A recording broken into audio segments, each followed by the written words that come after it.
नमस्कार दोस्तों, मैं अखिलेश एक बार फिर आपसे से अपने चैनल पर जुड़ता हूं। दोस्तों, आज हम आपको एक नए टॉपिक से रूबरू कराएंगे। आज का जो नया टॉपिक है आईएमएफ यानी इंटरनेशनल मॉनेटरी फंड।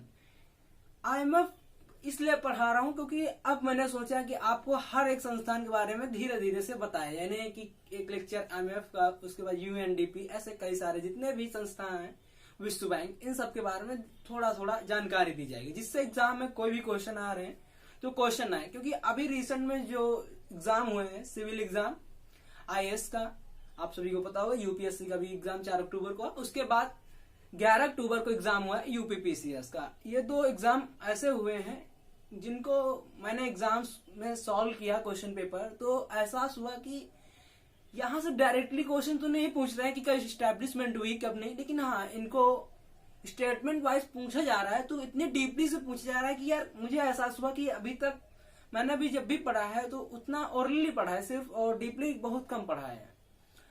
हालांकि 2-3 जो ऐसे संस्थाएं थी जिनको मैंने अच्छी तरीके से पढ़ा था, लेकिन अब मुझे लगता है कि कंटेंट इनका चेंज हो रहा है, क्योंकि अब आपसे ये नहीं पूछ रहा है कि कब स्टैब्लिशमेंट हो रही है। ये कथन उस तरह से नहीं आ रहे हैं, स्टेटमेंट उस तरीके से नहीं आ रहे स्टेटमेंट की आपको एक जो आप पहले से तैयारी करें, तो क्योंकि आप देख रहे हैं यूपीपीसीएस हो या स्टेट पीसीएस, कोई भी स्टेट पीसीएस हो या सिविल एग्जाम हो, इन सब में क्या हो रहा है कि काफी ज्यादा डीपली से पूछे, मतलब आपको कॉन्सेप्ट क्लियर है, आप एक कॉन्सेप्ट वाइज पढ़ रहे हैं किसी चीज को, आप सीक्वेंस, जैसे हम लोग क्या हो रहा है बचपन से पढ़ते आ रहे हैं, 0 से लेकर 12 तक पढ़े, ऐसा अगर आप इसी तरीके यहाँ से हमें 0 से स्टार्ट करना है किसी भी तैयारी में और उसको 100% तक लेके जाना है, तो आपके लिए उसके लिए क्या है, आप कॉन्सेप्ट वाइज पढ़िए, तो वो सारी चीजें तो आपको ज्यादा अच्छी तरीके। स्टेटमेंट मतलब कि अगर आप छोटा सा तथ्य है, अगर आप उसको एग्जिट कर रहे हैं कि ये छोड़िए ये कहाँ आएगा, तो ये सब दिक्कतें करते हैं, बाद में वही एग्जाम में आपको क्वेश्चन मार्क्स में कम आते हैं, और फिर दिक्कत होती है कि काश यार मैं जो भी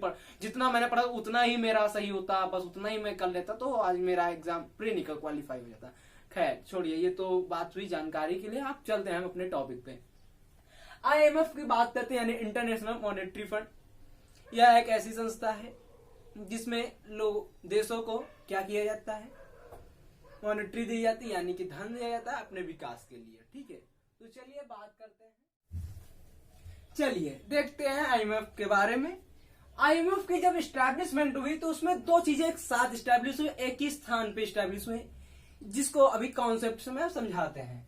तो आईएमएफ की जब बात करते हैं तो आईएमएफ यानी इंटरनेशनल मॉनेटरी फंड, और उसके बाद आईबीआरडी, ये दो संस्थाएं एक ही दिन, एक ही समय, एक ही साथ स्टैब्लिशमेंट हुई। तो बात करते हैं आईबीआरडी। आईएमएफ आपने सुना होगा, लेकिन आईबीआरडी जो लोगों ने बताया था ना, कि जो लोगों ने डीपली पढ़ाई की उनको पता होगा कि यह क्या होता है। आईबीआरडी के दरअसल फुल फॉर्म जानते हैं तो international bank for reconstruction and development. क्या होता है full form? International bank for reconstruction and development. Reconstruction से आपको पता हो रहा है, पुनर्निर्माण के लिए अंतरराष्ट्रीय बैंक जो विकास के लिए करती है, ऐसा कुछ समझ सकते हैं आप अपने दिमाग में समझाने के लिए, क्योंकि फुल फॉर्म आएगा तो आपको याद रहेगा। फुल फॉर्म हिंदी में नहीं पूछा जाएगा, इंग्लिश में ही पूछा जाएगा, अंतरराष्ट्रीय बैंक। ठीक है, तो ये आईबीआरडी यानी फिर से बता देते हैं, इसका जो फुल फॉर्म होता है international bank for reconstruction and development, IBRD. जब आईएमएफ की स्टैब्लिशमेंट होती है, ये दोनों संस्थाएं एक साथ होती है, क्योंकि इसकी स्टैब्लिशमेंट कब हो रही है, तो ये देखिए यहाँ पे 1944 में इसकी स्टैब्लिशमेंट हो रही। तो आप सभी को पता होगा 1944 के आसपास विश्व में सेकेंड वर्ल्ड वॉर चल रहा होता है। 1939 से 1940 की जो टाइम पीरियड में चलता है सेकेंड वर्ल्ड वॉर, उस समय अपने भारत देश के साथ साथ कई देशों को विकास, यानी पूरे विश्व को विकासशील बनाने के लिए इस संस्था की स्टैब्लिशमेंट की गई। इस संस्था में जब प्रेजेंट टाइम में उस समय स्टैब्लिशमेंट हुई, स्थापना कहाँ हुई? स्थापना न्यू हैम्पशायर यूएसए में। तो आईएमएफ की स्टैब्लिशमेंट कब होती है? आईएमएफ एंड बीडीआ, आईबीआरडी, इन दोनों की, आईएमएफ एंड आईबीआरडी की स्टैब्लिशमेंट, स्थापना कहाँ होती है? न्यू हैम्पशायर यूएसए में। न्यू हैम्पशायर यूएसए में स्थापना होती जुलाई 1944 में, और उस समय इसमें कितने देश? 44 देश होते, सिर्फ और सिर्फ 44 देशों के साथ इसकी स्टैब्लिशमेंट होती है संस्था की, और उस समय भारत भी इसका सदस्य होता है, यानी इन 44 देशों में भारत भी सदस्य होता है। अब देखो क्वेश्चन यहाँ पे कथन क्या बना सकते हैं, सीधा सकारात्मक कथन मैं बताऊंगा आपको भारत उन 44 देशों में शामिल था जब IMF इस्टेब्लिशमेंट हो। यानी कि अगर स्थापना के समय भारत पूछा जाए, भारत स्थापना के समय IMF में शामिल था या नहीं था, तो बिल्कुल शामिल था, क्योंकि स्थापना के सदस्यों में से भारत IMF में शामिल था। तो 44 देशों के साथ 1944 में न्यू हैम्पशायर में USA में IMF और IBRD यानी इन दोनों संस्था को स्थापना की गई। अब IMF एंड IBRD को ही ब्रिटेन वुड्स ट्विंस कहा जाता है। क्या कहा जाता है? ब्रिटेन वुड्स ट्विंस कहा जाता है। तो अगला कथन क्या बना देंगे IMF से? Bretton Woods twins IMF and IBRD संस्था को कहा जाता है, ये कथन बना देंगे। अब जिन लोगों ने नहीं पढ़ा है उनके लिए दिक्कत करेगा, क्योंकि उनको कंफ्यूजन हो जाए, कहा जाता है नहीं कहा जाता, हो सकता है उनका कभी कहीं तुक्का सही हो जाए या नहीं, और फिर गलत भी हो जाता है। ठीक है, तो सीधी सी बात, स्थापना न्यू हैम्पशायर में USA में जुलाई 1944 में स्थापना हुई। और जब स्थापना हुई 44 देशों में भारत भी सदस्य था, यानी स्थापना के 44 देशों में से भारत भी सदस्य था। कुल सदस्य प्रेजेंट टाइम में कितने? 189, और इसमें एक ये प्लस में वर्ल्ड बैंक है। तो मैं एक बात क्लियर करना चाहता हूं, जो IMF का सदस्य होगा, यानी 189 देश जो IMF के सदस्य होंगे, वो ऑटोमेटिक वर्ल्ड बैंक के सदस्य बन जाएंगे। जैसे ही IMF के सदस्यता लेंगे वैसे वो वर्ल्ड बैंक के सदस्य बन जाएंगे। तो क्या कॉन्सेप्ट निकल के आ रहा है कि वर्ल्ड बैंक, अगला कथन क्या बनाएंगे क्वेश्चन में, जैसे क्वेश्चन बनते जाते हैं उस तरह से भी समझाने की कोशिश करेंगे। IMF के सदस्य अपने आप वर्ल्ड बैंक के सदस्य बन जाते हैं। यह हमारी देसी भाषा है कॉन्सेप्ट, और एग्जाम की जो भाषा होती है आप लोग समझते हैं अच्छी तरीके से, तो आप लोग समझ जाइएगा। या मैं अपने एसटी में एग्जाम की भाषा भी लिख के देता हूं, तो आप वहां पे अगर एसटी सॉल्व कर रहे हैं मेरी, तो आपको समझ में आएगा। ठीक है, देसी भाषा में समझिए, जो IMF का सदस्य होगा वो ऑटोमेटिक वर्ल्ड बैंक का सदस्य हो जाएगा। ठीक है, तो ये हुआ IMF कॉन्सेप्ट। इसके बाद हम आगे बात करते हैं IMF के और कौन सी बातें हैं जो प्रमुख बातें हैं, उनके बारे में हम डिस्कस करते हैं। आगे देखते हैं तो इसका मुख्यालय जो है कहाँ पे? वाशिंगटन DC में। तो IMF का हेडक्वार्टर कहाँ है? वाशिंगटन DC में। अब इसके बाद करते हैं कुछ प्रमुख उद्देश्य। सबसे महत्वपूर्ण यही हो जाता है पूरे IMF में, ये स्टैब्लिशमेंट हुई, उसके कुछ उद्देश्य थे वो जानते हैं। पहला उद्देश्य क्या था? विनियमन, स्थिरता को बढ़ावा देना। पहली बात तो विनियमन का अर्थ जानते हैं, ये शब्द आप लोगों को इकोनॉमिक सेक्टर जो इकोनॉमिक्स है उनको पता होगा, लेकिन जो जनरली है साइंस साइड से, आर्ट साइड से, बायो से, उनके लिए थोड़ा कठिन शब्द लगता है। विनियमन का मतलब होता है, देखो आपने पढ़ा होगा, एक मुद्रा विनियमन और वस्तु विनियमन। जब हम किसी वस्तु के बदले किसी वस्तु को प्राप्त करते हैं, जैसे हमने किसी को एक गाय दी और उसके बदले में मैंने 5 किलो गेहूं ले लिए, ये क्या हुआ? वस्तु विनियमन हुआ। और जब हम जैसे हम किसी को 5 रुपए देते हैं और उसके बदले में 1 लीटर दूध ले लेते हैं, यह क्या हो गया? मुद्रा विनिमय। ठीक है, तो विनिमय स्थिरता को बढ़ावा देना, यानी कि हम जो जितने भी देश हैं उन्हें व्यापार हो रहा है, व्यापार को बढ़ावा देना, विनिमय स्थिरता को बढ़ावा देना, ये आप समझ गए। दूसरा जो प्रमुख उद्देश्य है इसका, अंतरराष्ट्रीय मौद्रिक सहयोग को बढ़ावा देना, यानी अंतरराष्ट्रीय जितने भी देश हैं उनको मौद्रिक सहयोग को बढ़ावा देना। तीसरा प्रमुख उद्देश्य, सबसे महत्वपूर्ण उद्देश्य हमें यही लगता है, अंतरराष्ट्रीय व्यापार का विस्तार करना और व्यापार को सुविधाजनक बनाना, यानी अंतरराष्ट्रीय व्यापार को विस्तार करना, जितने भी इंटरनेशनल स्तर पे व्यापार हो रहा है उनका विस्तार करना और व्यापार को सुविधाजनक बनाना, यानी आसानी भाषा में हम कितने आसानी तरीके से व्यापार कर सकते। जैसे हमें भारत से चाइना में या भारत से अमेरिका में करना है व्यापार अपने किसी सामान को, तो वहां पे कितने तरीके से टैक्स लगता है, उन सबको कम किया जाए और आसानी से, यानी कि सिंपली भाषा में कहें तो आसानी से हम व्यापार बना सकते, सुविधाजनक बनाना। उसके बाद भुगतान की बहुपक्षीय प्रणाली की स्थापना में सहायता करना। भुगतान की बहुपक्षीय प्रणाली की स्थापना में सहायता करना मतलब कई देशों में अलग अलग करेंसी चलती है, तो वहां पे भुगतान की प्रणाली जो होती है थोड़ा अलग हो जाती है। हालांकि IMF में इस समय 5 मुद्राएं ही हैं, SDR जिसे कहते हैं, अभी उनके बारे में बताते हैं। ठीक है, SDR क्या होता है अभी उसके बारे में हम बताते हैं, वहां पे ये शब्द आना जरूरी है, SDR। हालांकि IMF में 5 देशों की करेंसी के द्वारा ही व्यापार चलता रहता है, तो बहुपक्षीय प्रणाली की स्थापना में सहायता करना। और उसके बाद जो 5वां प्रमुख उद्देश्य है इसका क्या है? भुगतान संतुलन की कठिनाइयों की सामना करने वाले देशों को मदद करना है।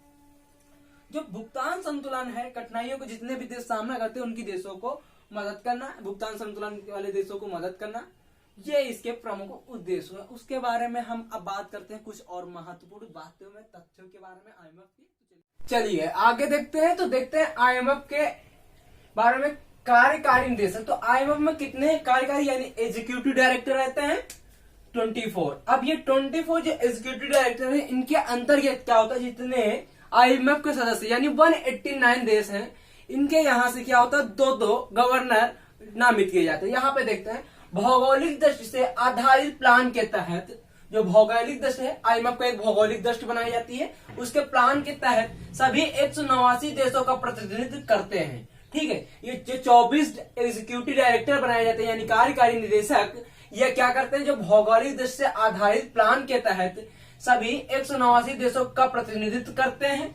प्रत्येक सदस्य देश यानी जो 189 देश हैं इस आईएमएफ में, वो अपने यहाँ से क्या गवर्नर बोर्ड की बैठक में 2 सदस्य नामित करते हैं। जनरली क्या होता है, इस जो गवर्नर बोर्ड की बैठक होती है वो कौन से, तो वित्त मंत्री नामित होके आता है। ठीक है, यानी कि जो आईएमएफ की जब गवर्नर बोर्ड की बैठक होती है उसमें क्या होता है, हर देश का वित्त मंत्री आता है। लेकिन कई व्यवस्था में ऐसा होता है जो वित्त मंत्री सही उपस्थित नहीं होता, तो वहां पे जो आरबीआई, जैसे अपने भारत में आरबीआई है, वैसे हर देश में एक मुद्रा का एजेंसी का हेड होगा, वो आ जाता है। जैसे अपने यहाँ पे आरबीआई है वैसे ही हेड आ जाते हैं। ठीक है, जब फाइनेंशियल मिनिस्टर नहीं होती यानी वित्त मंत्री उपलब्ध नहीं होता है, ठीक है, तब इसकी देखरेख में आएंगे। ठीक है, कुल कोटा एसडीआर, ये एसडीआर जो है ये अपने आप में आईएमएफ की एक अलग मुद्रा है। इसे ये इसलिए बनाया गया था एसडीआर को, क्योंकि जो भारत में रुपया चल रहा है, ठीक है, अमेरिका में डॉलर चल रहा है, ऐसे तो डॉलर और सोना के बीच में कॉम्बिनेशन सही से नहीं बैठ पाया था। ठीक है, इसलिए ये एक अलग मुद्रा बनाई गई है। एसडीआर जो है ये आईएमएफ द्वारा एक मुद्रा बनाई गई है, जो ये सिर्फ किसके लिए, ये इन जो सदस्य देश हैं 189 देश हैं, उन्हीं देशों के लिए ये एक स्पेशल मुद्रा। ठीक है, हालांकि ये जो मुद्रा है इतनी प्रचलन में नहीं, जैसे डॉलर है आसानी से सभी देशों में एक्सचेंज हो जाती है, वैसे एसडीआर इतनी नहीं होती। लेकिन 189 देश जितने भी हैं उनमें एसडीआर आसानी से चेंज होती है, क्योंकि ये आईएमएफ द्वारा चलाया जा रहा है और आसानी से इतने सदस्य देशों में आपस में सभी ने सही से कर लेते हैं। ठीक है, तो कुल एसडीआर कितना है, 477 मिलियन, और यूएस डॉलर में देखो तो 692 मिलियन। ठीक है, 692 बिलियन, 477 बिलियन है एसडीआर। अगर यूएस डॉलर यानी यूएस की करेंसी कोऑर्डिनेट तो 692 बिलियन। ठीक है, उसके आगे हम देखते हैं किस देश का कितना बिलियन है एसडीआर। ठीक है, चलिए आगे देखते हैं। तो एसडीआर कोटा देखते हैं। जो एसडीआर मुद्रा है उसमें भारत का कितना % है, सबसे ज्यादा किस देश का है, वो सब देखते हैं। तो एसडीआर कोटा में जो भारत का है कितना, 2.76%।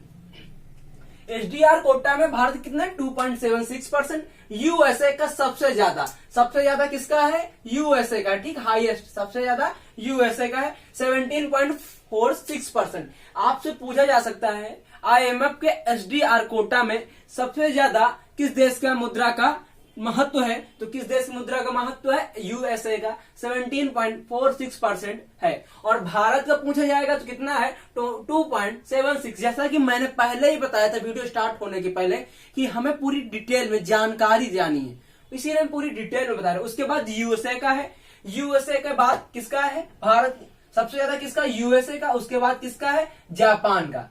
जापान जो है कितना है, 6.48%। जापान कितना, 6.48%। और जो चाइना का 6.41%। तो देख रहे हैं कि हम चाइना और जापान में ज्यादा डिफरेंट नहीं है, लेकिन हाँ नंबर में पूछे थे सबसे पहले कौन, यूएसए, दूसरे पे जापान, तीसरे पे चाइना, उसके और जो भारत के जो है, भारत कितना 2.76% है। ठीक है, एसडीआर कोटा। अब बात करते हैं आईएमएफ जो है अपने सदस्य देशों को कितनी उधार दे सकता है, यानी उनकी जो क्षमता है कितनी है, 1 ट्रिलियन। आईएमएफ अपने सदस्य देशों को, जो 189 सदस्य देश हैं, उसको कितने उधार दे सकता है, $1 ट्रिलियन तक उधार दे सकता है। ठीक है, 1 ट्रिलियन एसडीआर दे सकता है। ये इसकी स्पेशल मुद्रा जो इसने अपने फंड के लिए बनाई थी, उसी के आधार पर ये 1 ट्रिलियन दे सकता है। ठीक है, अब देखते हैं सबसे अधिक उधार अभी तक जो IMF से सबसे अधिक उधार लिया किसने लिया है? ग्रीस ने लिया, यूक्रेन ने लिया, पाकिस्तान ने लिया और मिस्र ने। किसने किसने लिया? ग्रीस, यूक्रेन और पाकिस्तान और मिस्र। ये IMF के टॉप में है जो सबसे ज्यादा उधार ले चुके हैं। ठीक है, IMF। तो अब IMF के बारे में हम पूरा जान चुके हैं। IMF के निष्कर्ष के बारे में देखते हैं। तो IMF ने हमने पूरा देखा, इसने अपने कुछ उद्देश्यों को प्राप्त कर लिया। लेकिन एक चीज देख रहे हो, पूरी कहानी देखने के बाद IMF में क्या है, जो बड़े देश हैं उनका ज्यादा हो रहा है। ठीक है, यानी वो ज्यादा प्रतिनिधित्व कर रहे हैं, इसलिए अभी इसमें कुछ संशोधन की यानी कुछ जरूरतें हैं जिनकी सुधार की है। बाकी ये अर्थव्यवस्था के लिए, अपने देशों के लिए बढ़ाने के लिए बहुत अच्छी संस्था है, बहुत अच्छा फंड देती है। ठीक है, तो चलिए आज के लिए इतना ही IMF के बारे में। हम अगले टॉपिक में किसी नए संस्था के बारे में जानेंगे। चलिए आज के लिए इतना ही। अगर ये वीडियो दोस्तों आपके लिए अच्छा लगा, प्लीज चैनल को लाइक करें, शेयर करें और सब्सक्राइब करें। और हाँ, एक खास बात बताना भूल गए, IMF में अभी तक हमने क्या देखा, 189। और ये जो आज वीडियो जब शूट हो रहा है, रिकॉर्ड हो रहा है, इस वीडियो में क्या हो रहा है, आज ही के दिन यानी आज ही 25/10/2020 को जब वीडियो रिकॉर्ड हो रहा है, तो इसमें क्या बताया गया, एक और देश बढ़ गए। यानी अब IMF में कितने हो गए, 190। वो अंडारी देश है, उसके बारे में अभी हाल ही में जुड़ा है, अभी वो कार्यकारी में नहीं है बाकी। इसलिए जान लो कि अब IMF में टोटल 190 देश हो गए हैं। बाकी अभी जितना भी मैटर है 189 ही पे चलेगा। ठीक है, तो चलिए इतना ही। चलिए धन्यवाद दोस्तों, बाय, गुड नाइट, जय हिंद दोस्तों।